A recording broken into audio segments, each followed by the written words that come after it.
Make some noise for Lil XAN. Oh, thank you so much. Thank you so much. That's the big question I have. So are we calling you Diego, Lil XAN? At this point, you can call me either, but it's gonna be Diego soon. Okay. How about Xan Diego? Yo, San Diego has been a common theme. They want to call me, but I don't know about that. XAN Bernardino. San Bernardino, yeah, she knows all about that. Yeah. So yes, it's been heavily publicized that you have stopped Xanax. Yeah, I do So not take that. No. I just want to ask, what made you stop? What was the point? A conscious decision due to like when I saw like my career starting to go like crazy.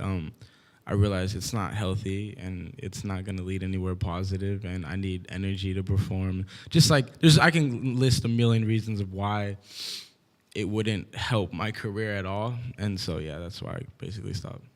Okay. So And I mean, at the end of the day, it's not good, you know. Oh, right. what I want to know is like, how did you get off Xan? Because I know that it's one of the hardest things to get off of. Yeah, opiates and benzos are pretty difficult to get off of. I did it the wrong way, cold turkey. You know, they definitely don't recommend you do that you're like supposed to taper off of it. But I just got lucky and didn't have to experience like seizures or anything. But yeah, I just kind of did it all at once and said, you know, screw that. That's crazy. Yeah. It wasn't easy though. I mean, it's like the first 3 days are like the worst, Hate it. So your success is, you've gained success very quickly. Yeah. But for you, is this success to you? What has always been your imagery of success? What does it mean? Success. Well, like I said, I started rapping as a hobby, so I never really predicted, you know, too much of all this. So I never really thought of the whole success aspect of it. But now that I have a voice and I can use that voice to reach a large audience of people, I think that success for me is getting a positive message and to help people going through the same problems I went through, such as anxiety or drug addiction. And once I get to a point where I've helped, like I'm just helping everybody, you know, I feel like that's success, you know, it's not about the money. Still, make some noise for that. Yeah, I like that. You had that answer. Thank you. That was like the biggest question that we had. It was like, exactly what are you bringing to the game? And if you're bringing that, I think that's important. You know what I mean? Yeah, I feel like it's something that the rap game is lacking, and I'm just trying to capitalize on, you know, that type of movement. Okay. So you feel like your attribution to the culture and the game that you're in is positivity? It's positivity, love, it's just all that stuff, all that good positive messages and all that. Yeah.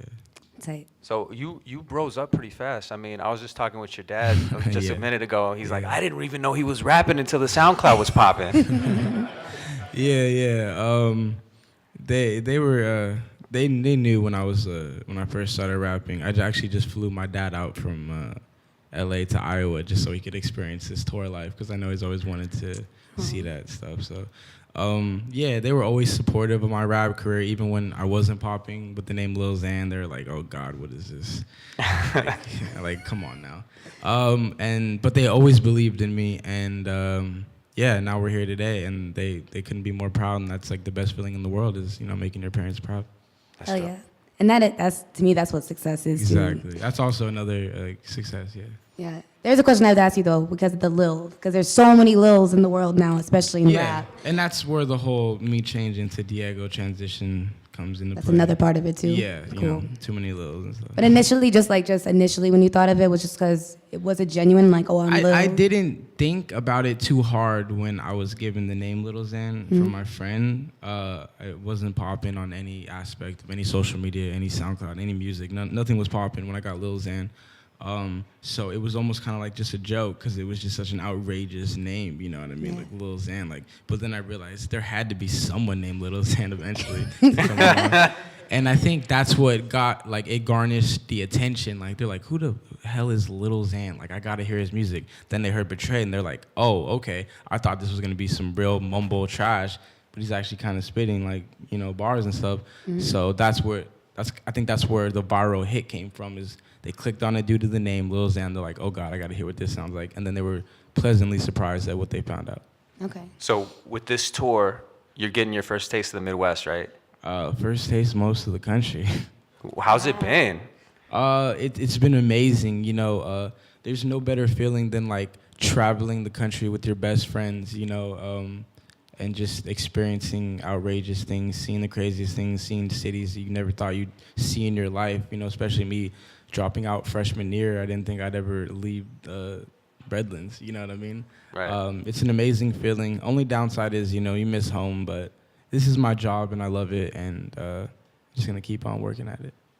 So I saw your Twitter that you tweeted like yesterday, like I'm working on something really big. Oh, what were you working on last night? We're always working. We're never not working. I'm even making music on this tour. I'm already working on my second album, probably sometime later this year. We've got some crazy visuals in the work. Got my homie Ethan from a show called Shameless that we're collabing on some stuff with. Yeah. Nice. Yeah. Wait, are you gonna replace him in Shameless? We have some crazy skits in the works. Just put that. Okay. Yeah. Ethan is so nice. He's the nicest kid. Yeah, and we already did the Valentine's clothing drop, and we're working on our next drop, which is gonna be even crazier. So look out for that. I liked it. I liked the merch a lot. Oh, thank you so much. Thank you so much. So something interesting when we were like learning about you that we saw was the first thing that you said in the Genius video was, "I thought I was the second coming of Jesus." Yeah. Yeah. Could you talk about that for a second? That needs an explanation, I think. Okay, cool. Growing up as a kid, we went to church every once in a while. You know, we were like more spiritual than religious, and I still am more spiritual. But like, we went to church every once in a while growing up as a kid, and I just always felt like this like special like feeling like that I was gonna like be some. And then you're a kid, so you associate that with what you're around, and that was church. So obviously I'm like, saying coming to Jesus, you know what I mean? So then you get older, and then I realized that special feeling that I felt was that I was gonna be something, and I just didn't know what it was, and it is what I am today, you know. That's what's up. I know what that feeling's like. Yeah, one time for that feeling. Yeah. It's a great feeling. Thank you. I always felt like an alien, so I don't know. I understand that feeling. I get it. So should we open it up to the floor? I got one more question. Okay. This is just me being like a West Coast dude, and you're from Southern California. Oh yeah. West Coast. Lakers or Clippers right now? Oh, Lakers or Clippers, man. I'm Lakers. I'm gonna say Lakers. All right. They never do too good, but you know, I gotta represent. I'm more of a like Golden State Warriors kind of guy. Okay. All right. Shout out Nick Young. That's what's up. Nice. Yeah, let's open up the floor. You ready? All right, so who has a question for Lil Xan? Just raise your hand, and I'll go one by one. All right. The internet. What's up? So you have your candy tattoo for your mom, but what's your favorite tattoo that you have? My favorite tattoo, probably the anxiety on my neck. I think it's just I'm so bad with where they are. Like the anxiety on my neck, because you know I suffer severe anxiety. Yeah, that and the candy one too. But yeah, my favorites. Jean Jack. How many songs have you finished for the album? The second album, probably around three solid songs. We have some like concepts we're working on, but the second album is gonna be crazy. Yeah. Okay. What would be your dream collab? Everybody knows probably like Mac Miller or Drake would definitely be like a dream collab. I grew up listening to a lot of those artists, and they're just big inspirations to me. So yeah. Hi, hey, what's up? Hi. What is the go-to order at Del Taco? Oh yeah, I love Lil Taco. The epic steak and potato burrito. Yeah, epic steak and potato burrito. That is the go-to order. And if they ever take that off the menu, I swear to God, I'll sue them. Emotional distress. Anybody else? Are we gonna rage tonight at Skyway? What was that? Are we gonna rage tonight at Skyway? Oh man, the after party. Yeah, bro. That after party is gonna be insane. Man. We're gonna turn it up, man. I can't wait. It's actually like my first after party too. No way. Yeah. Yeah. Well, I'm telling you, I'm new to this. I'm not, you know. Okay. Yeah, I'm new to this. DJ Tip is a good one, and free Wi-Fi will be there too, and they're Oh, both yeah, really shout good out local free acts. Wi-Fi. Shout Yeah. out free Wi-Fi. That dope. Oh man. What's up? I saw that on your Instagram you posted Xanarchy is cooking up a storm or something like that. Oh yeah. Is It's in correlation to new merchandise because we just finished up the Valentine's Day drop. So look out for new merchandise. The album Total Xanarchy, March 17th. Y'all are gonna trip out on that album because it's like stuff you've never heard before. And just overall, we got some surprises. You know, that's all I can say. Yeah. I just wanted to say that like I suffered from addiction too with like Xanax and kind of stuff. Yeah. And then, you're like an inspiration. Thank you so much. Yeah, thank you. Oh For real. yeah. Like I said, I do this, you know, to help everybody, you know, because I'm no different than you or anybody in this room, you know. We're all human beings and we all go through the same problems. We all suffer the same demons and stuff, and I just want to let everybody know I'm there with them, you know. Yeah. Do you like the Midwest so far? I actually like the Midwest a lot. Yeah, I really do. We were in Kansas and then how do you say Des Moines? Des Moines? Des Moines. Des Moines. Des Moines? The Yeah, S- you got it. The S is like silent, huh? It's gonna be up as a silence. Yeah. But this is my favorite place so far, Minneapolis. I like big cities and stuff. So yeah, I like the Midwest. How do you like control your anxiety, like when you're up on stage? Because I have anxiety and it's so bad. It's crazy because, yeah, when you say on stage, it's actually the one time I don't have anxiety is on stage. As weird as that sounds, you know what I mean? It's like adrenaline kicks in, and it's just like you're so focused that you can't even think about anything else.